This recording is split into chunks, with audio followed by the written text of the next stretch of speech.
All right, what is going on, everybody? Welcome back to another day of SaberSim's DFS office hours. Today is Friday, December 12th of 2025. Looking ahead here, we have a 2-game NHL slate. We had a 3-game COD slate get underway about an hour ago. Good luck to all of you playing that slate. And then we have a 6-game NBA main slate tonight as well. So should be a fun day of DFS. For those of you who are new here, welcome. My name is Andrew, one of the coaches over here at SaberSim. This is a show where we go over how to use the SaberSim app, answer any and all DFS-related questions, get your questions in. One of 3 ways here. First off, send us an email, support@SaberSim.com. Second, post it live in the YouTube chat. Third way, post it in the office hours channel in our Discord server. If you're not in our Discord and want to get access to that channel, there's a link in the description of this video. You also get access to our similar channels, individual sport channels, and you get access to the rest of the SaberSim team. Just can't say enough good things about the Discord. But with that said, we do this show Monday through Friday, 4 p.m. Eastern, and then we do this show here on Saturdays tomorrow at 12:30 p.m. Eastern. So tune in any one of those days to get questions answered. All right. With that said, let's get SaberSim pulled up. Did have questions come in prior to the show. Can definitely discuss those and then kind of see where we go from there. So first question of the day. Hey, Andrew, when I'm narrowing down my 5,000 lineups after I run my contest sims, is having 15 lineups good enough, or 250 I'm entering in the 50 cent 150 max and the $1.20 max contest tonight? I want to have enough uniqueness spread out in my lineups so I can get to the top of the leaderboard. I am winning, but I am stuck in 107th place. When I use less than 50, should I go up to 250? And then I think it just ends with thank you here. Okay, so I'm a little confused here, but I'm going to give this one my best shot. So sounds like you're building a full pool of lineups, right? You're building the full 5,000. That part's great, right? That part's awesome. Now, when you enter contests, what should happen, let's say I'm playing the 150 and the 20, right? You enter your contests, you use this upload entries button in the top left to bring in your entry file. And then if I was playing a 150 max and a 20 max, effectively what would happen is I would have one group. Well, it's going to depend on what template you're using, right? So we would recommend going to the templates and selecting one of these. A couple of these are just like test ones that I did for like answering a question on office hours. Generally, one group per contest is like totally fine. What would happen if you used one group per contest, you would get one group with 150, and then you would get a second group with 20, right? You would basically want to leave this as is, right? So then you're going to, and we'll just build some lineups.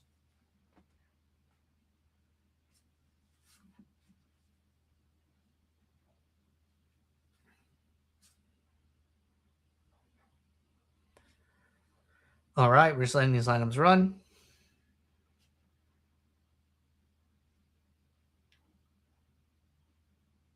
And I don't think we need to let this go like all the way. 1,500-ish is like fine. So I would always build the max number of lineups you can that your plan allows. I just cut it off.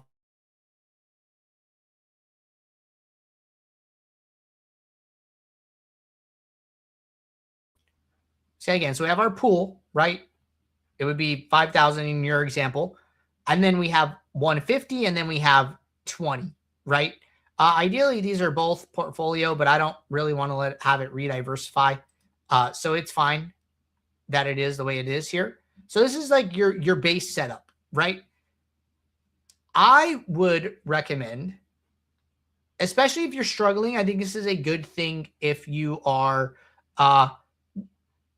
trying to get on your feet, trying to establish like a winning process and kind of get in the groove of things, is have a unique entry for each lineup. So I'll have a unique lineup for each entry. So I have 170 lineups or entries. I need 170 lineups, right? I wouldn't enter less. I wouldn't dupe myself in any contest. I wouldn't enter, 50 lineups, 50 unique lineups into 150 entries or something like that, right? So set it up this way. Leave this avoid duplicates across lineup groups toggle on, And this is basically your like base setup here. So this is where you want to start from. All right. Let me know if there's any follow-up there. Next question. I've cashed my single entry lineups on both DK and FanDuel, including top 5 finishes using SaberSim. I've built my bankroll to enter the 100K SPY on DK. I usually do the $3 to $12 single entries on both sites. Since there are high-end players in the 100K SPY, are there any special settings I need to input? Has anyone won the SPY using SaberSim, since most people focus on GPPs? Also, I usually use one lineup for, I think, 2 single entries. Should I use a different lineup for high stakes according to the Sims? All right, so some single entry questions here. So number one, I think this is a big pitfall that players can fall into that I want to caution you from. If you are winning and you are growing your bankroll to the point where you need to start considering other contests to play, right?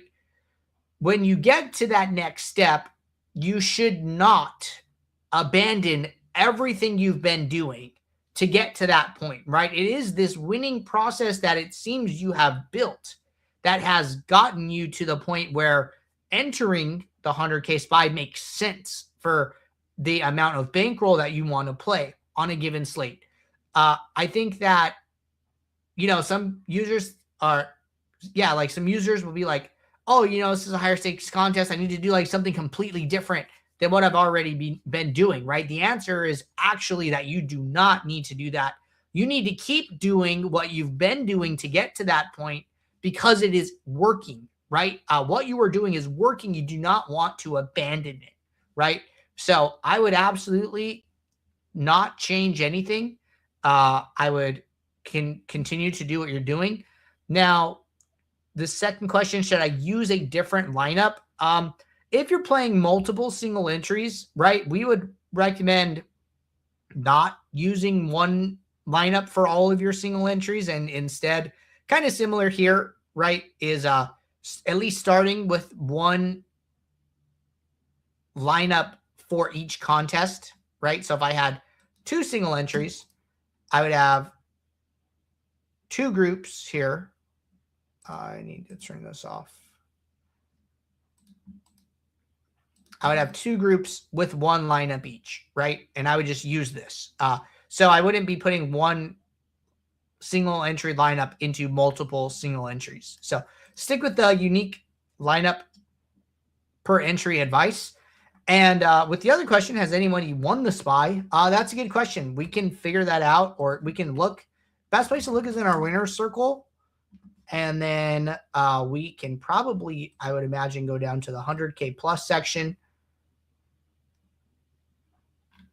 And I don't know.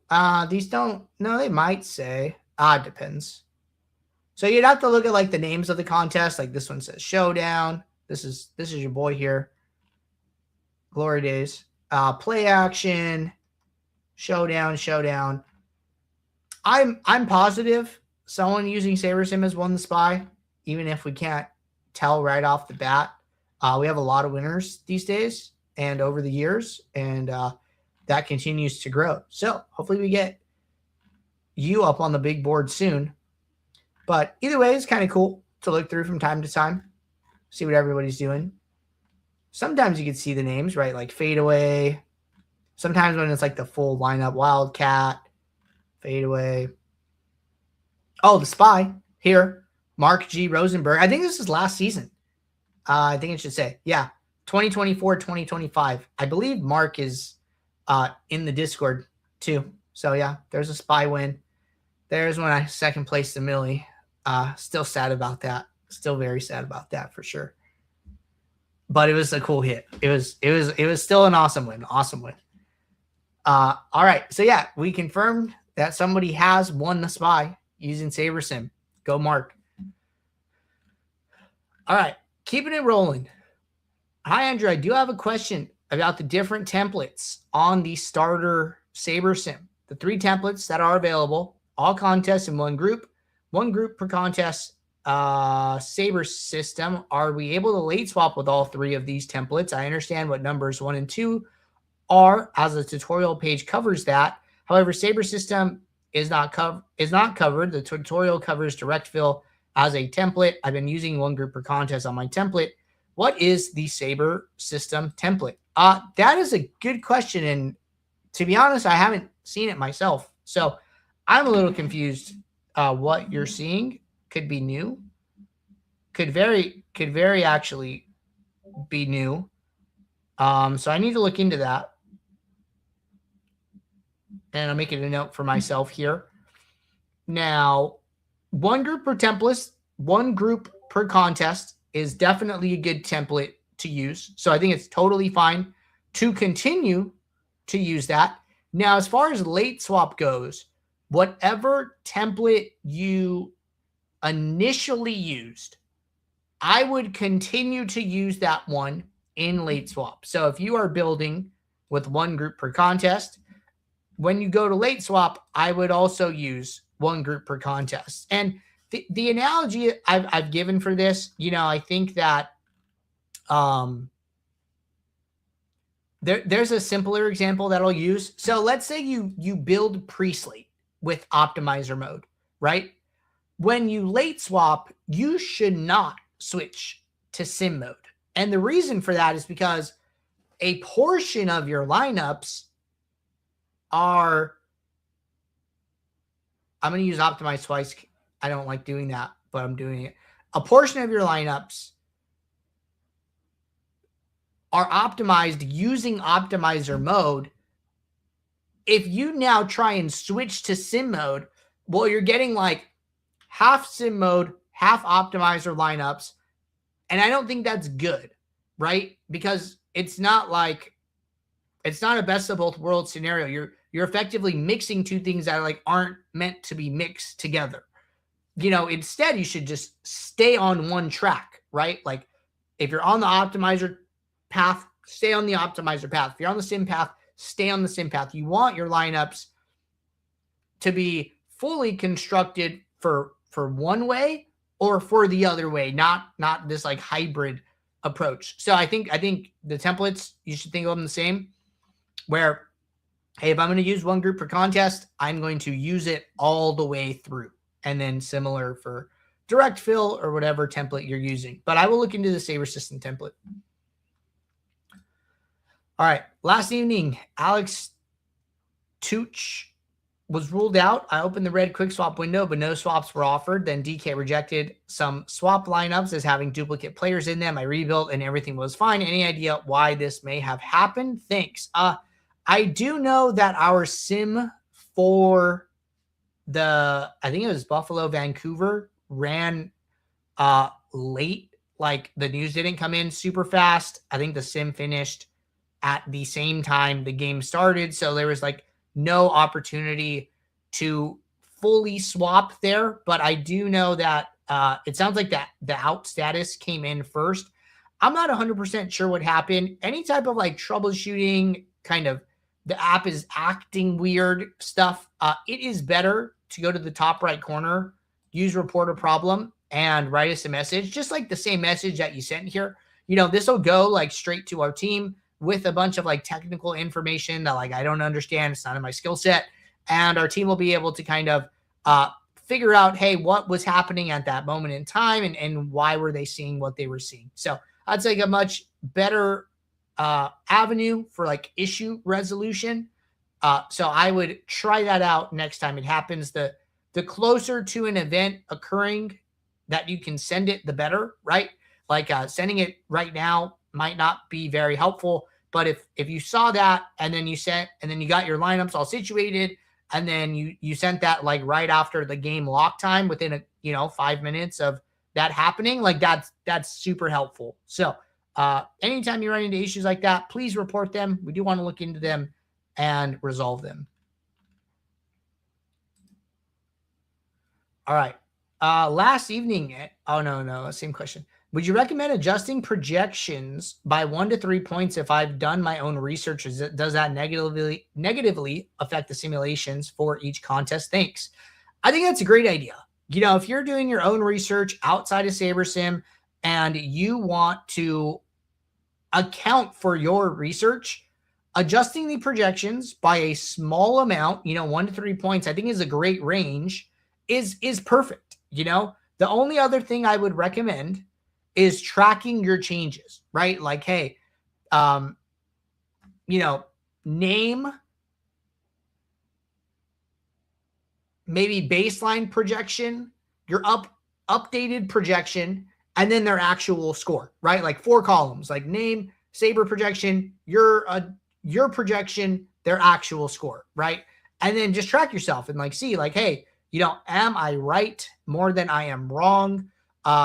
You could easily do like a percentage, like, hey, if you are, 50-50, chances are you might need to rethink your research, or you might need to try and find some other place to add value. If you're right 60, 70% of the time, that adds huge value. When you are being correct in your adjustments, you're never going to be 100% correct.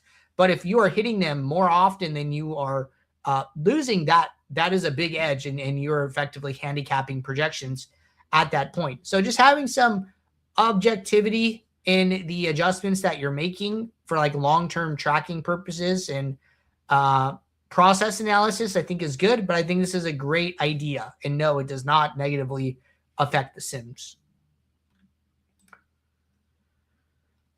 All right.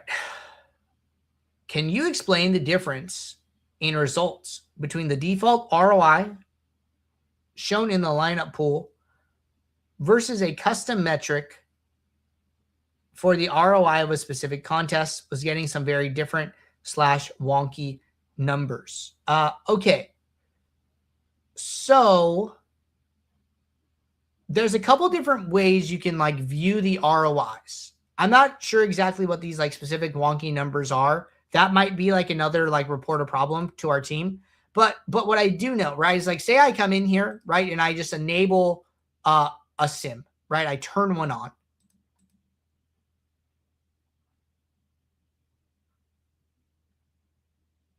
Or actually, let's say let's turn 2 on. Let's turn 2 on. 2 might be better.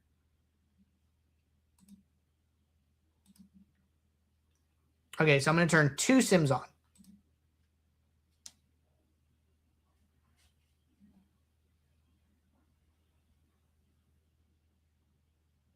All right, I come in here and I run the sims.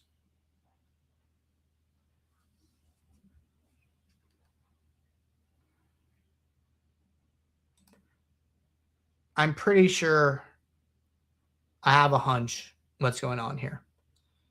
So if you open up the pool, okay, and then if you went to this ROI column, the ROI value that you would see is an average ROI across all of the contests in your entry file, especially if you're like using, say you're coming in here, right, and you upload your entry file, you select a template. Let's say you have 2 contests, right?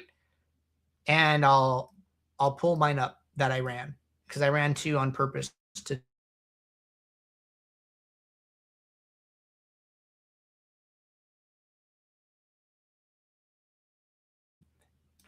Okay, so here, right, I have the ROIs for the monster, and then I have the ROI for the shot.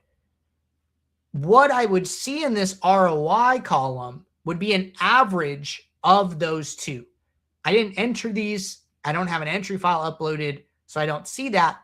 But that is what you should see, right? This ROI would be an average of the -56 and then the 3. So it'd be like -26, -27, right? And then it would continue to be an average all the way down. My understanding is that that is what you should see, is an average across all of your ROIs in your pool, right? In your pool is going to be an average. In your groups where you have 1 contest assigned, you are going to see only that specific contest's ROI. So then if this were one of them, I would only see the monster, or I would only see the shot in these 2 groups. So that is what is intended. If you are not seeing that, you're seeing something different, please report a problem, and our team can analyze it and get back to you with either an explanation or some other course of action. All right. Ryan said, is contest flashback delayed for showdown?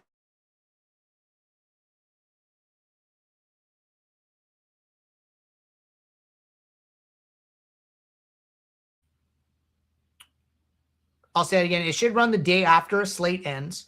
We do have some issues processing really big contests. It ends up being a little bit more manual process. So like I've seen a lot of times where we don't automatically process the play action and then we don't automatically process the mini max. These two contests are over 100,000 entries and tend to be the most likely culprits as far as not finishing on their own. So our team may have to, those results might be delayed and because our team has to manually intervene to fix them. But it looks like they're up as well as all of the other contests as well. So you should be able to review them if you weren't able to earlier in the day. All right. I think we are all caught up here with questions in the YouTube chat and Discord. Appreciate you guys tuning in. I will be back tomorrow, 12:30 p.m. Eastern on Saturday for our next show. So until then, everybody, take care. Good luck. Thanks. Bye.